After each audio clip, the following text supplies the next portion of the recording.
Hello everybody, welcome to my office. Isn't it lovely? I have this adjustable orange table, my favorite color, and a chase lounger. I can sit like this and enjoy the company, enjoy the people, enjoy the view of this gigantic picture window. Or I can sit like this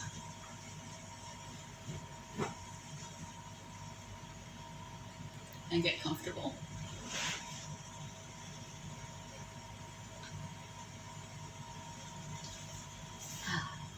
Then you can't see me.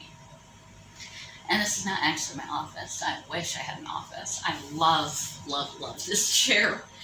And it is way more comfortable than it appears.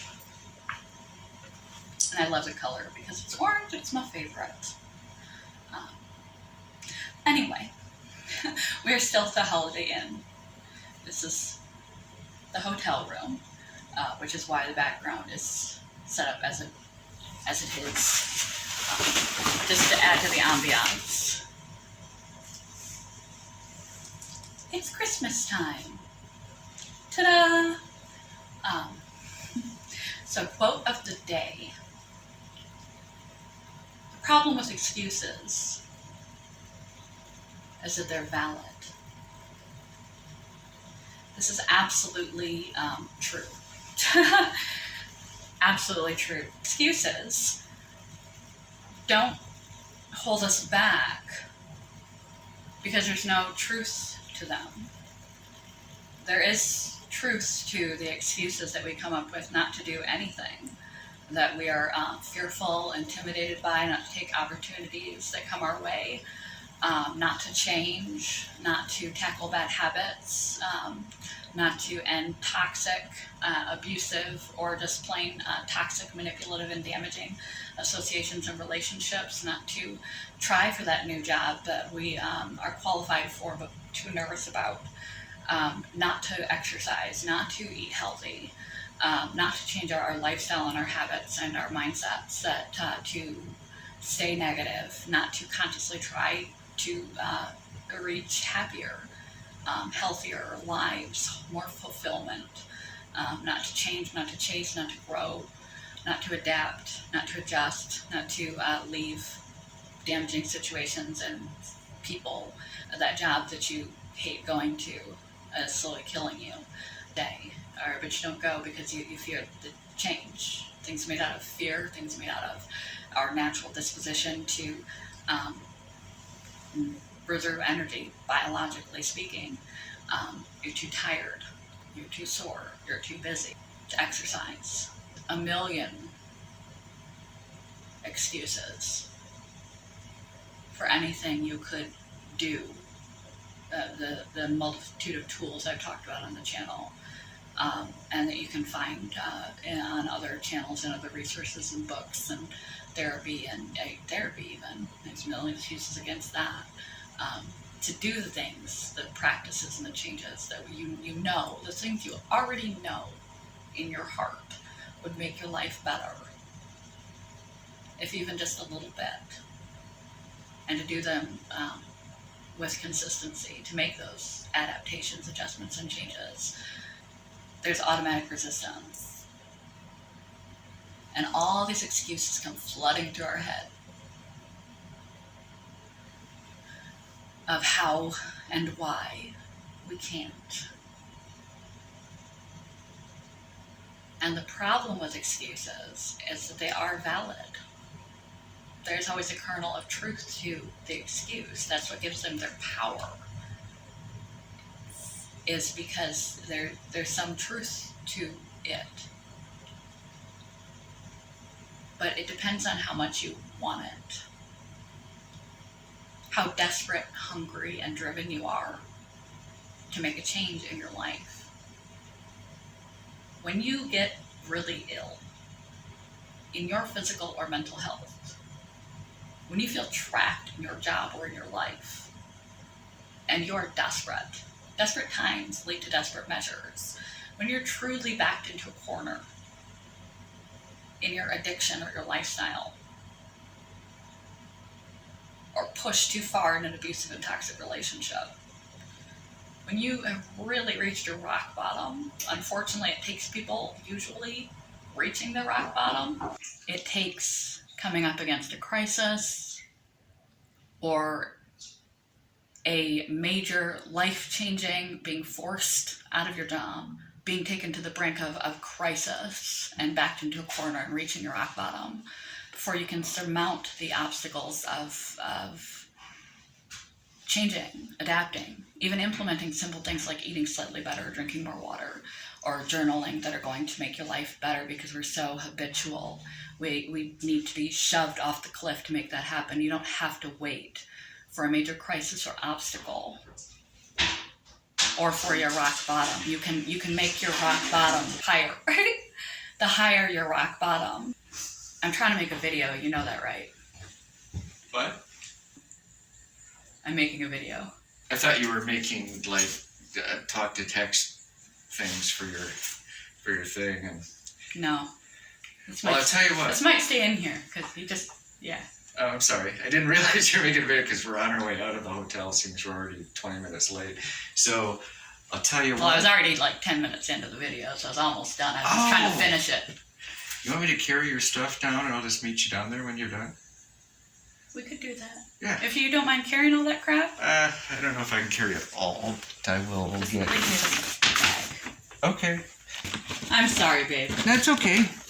We're gonna have to check out when you leave, because it's I'll pay you back, but it's under your name. Yeah. And they already charged me. We just need to get the receipt, right? Yeah. I'll ask if I can just go ahead and get it without you, but hey, let me get out of here so you can finish your video. You don't have to get out. It's just. I'm going to, because I told the lady I'd be right back down. So Okay. You go ahead and finish up, and I'll be down very shortly. I love you. I love you. Make a final scan, even though I'm sure your phone's right there. But Yeah. Just make sure you didn't leave anything up here, and bring the. All right. Love you. I love you.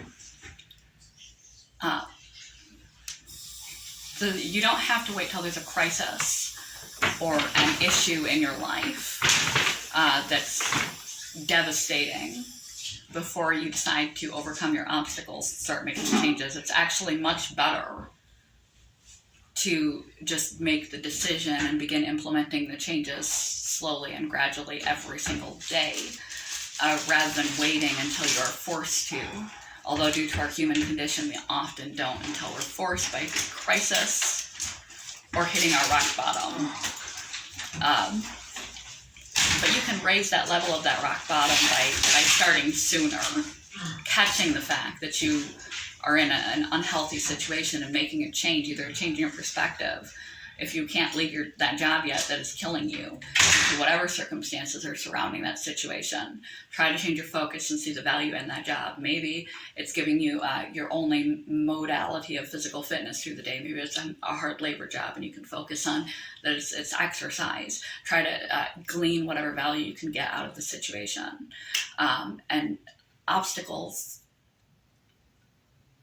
just accumulate. We can always think of a reason not to, because there always is a reason not to. But all of life is work. All of life is hard. Whether you do what's hard now or you do what's easy now, and you live a really hard, difficult, depressing, unhappy, abused, traumatized life, day after day after day after day after day after day after day for the rest of your life. Be unhappy and be in misery for all of it and miss all of it because you didn't make the small, manageable, difficult changes now, the baby steps into the right direction now, because they're hard, because those excuses are true, and surmounting those excuses to take the action is a little difficult. Talking yourself into it when you don't feel like it is a little difficult, but the consequences at the end, weeks, months, years from now, are worse, and living a life indefinitely unhappy and unfulfilled is worse. There's truth to that too. The only way out is through, and the only way out is you, and you have to make that choice. You can wait until you're forced to, or you can do it yourself.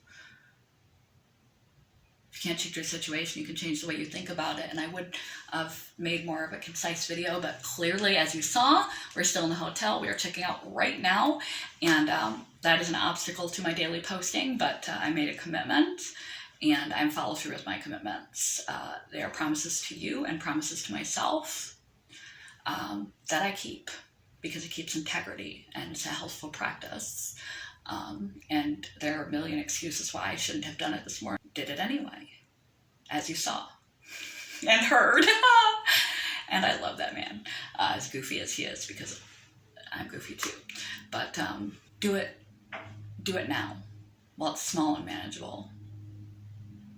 While the life you are building and the sadness you are recovering from and the traumas you are recovering from are less than they will be the longer that you wait to implement the change. The excuse will become more and more valid and more insurmountable, and so will the obstacles the longer that you wait, because the problems in your life will just grow if they're not tended to. The problems in your mindset and your health and your relationships will just grow if they're not mended and tended to, and your self-esteem and capacity to make that push, to push yourself, will be less the longer that you wait. So the sooner you can combat your obstacles, your excuses, and begin to take action for the betterment in your life, the better off you will be than spending a life unhappy.